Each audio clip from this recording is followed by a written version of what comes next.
Okay, നമ്മൾ പറയാൻ പോകുന്ന അടുത്ത പ്രിപ്പറേഷൻ ഓഫ് ആൽഡിഹൈഡിന്റെ പ്രധാനപ്പെട്ട റിയാക്ഷൻ ഒന്നാണ്.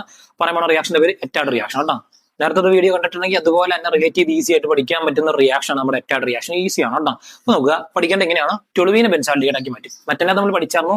അതുപോലെ തന്നെ ടൊളുവീനെ എന്താക്കി മാറ്റുന്നു, ബെൻസാൽഡിഹൈഡ് ആക്കി മാറ്റുന്ന റിയാക്ഷൻ പറഞ്ഞ പേരാണെന്ത്, എറ്റാഡ് റിയാക്ഷൻ പറഞ്ഞത്. ടൊളുവിന്റെ ജനറൽ ഫോർമുല നമ്മൾ അറിഞ്ഞിരിക്കണം. ബെൻസിന്റെ അത് CH3 വന്നാൽ അതിന് പറഞ്ഞ പേരാണത് ടൊളുവീൻ എന്ന് പറഞ്ഞത്. ബെൻസിന്റെ അത് CH വന്നാൽ അതിന് പറഞ്ഞ പേരാണെന്ത്, ബെൻസാൽഡിഹൈഡ് എന്ന് പറഞ്ഞത്. ഈസിയാണ് കേട്ടോ, ഇത്ര അറിഞ്ഞാൽ മതി. ടൊളുവീനെ ബെൻസാൽഡിഹൈഡ് ആക്കി മാറ്റുന്ന റിയാക്ഷൻ പറഞ്ഞ പേരാണെന്ത്, എറ്റാഡ് റിയാക്ഷൻ എന്ന് പറഞ്ഞത്. അപ്പൊ ഇതിന്റെ ചേർക്കേണ്ട സാധനങ്ങൾ എന്ന് പറഞ്ഞാൽ അറിയണം. ഈ പ്രസൻസ് ഓഫ് എന്തൊക്കെയാണ് ചേർക്കേണ്ടതെന്ന് വെച്ചാൽ, ഒന്ന് CrO2Cl2, പിന്നെ CS2 H3O+. കേട്ടോ. അപ്പൊ ക്രോമിൽ ക്ലോറൈഡ് എന്നാണ് CrO2Cl2 എന്ന് പറഞ്ഞ പേര്.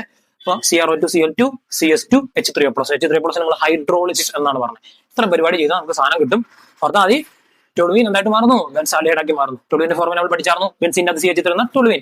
ബെൻസാൽഡിഹൈഡിന്റെ ഫോർമുല ഓൾറെഡി അറിയാം. ബെൻസിന്റെ അത് CH വന്നു, ബെൻസാൽഡിഹൈഡ്. ചേർക്കേണ്ട സാധനങ്ങൾ CrO2Cl2 CS2 H3O+. CrO2Cl2 എന്ന് പറഞ്ഞാൽ ക്രോമിൽ ക്ലോറൈഡ്, H3O+ എന്ന് പറഞ്ഞാൽ ഹൈഡ്രോളിസിസ്.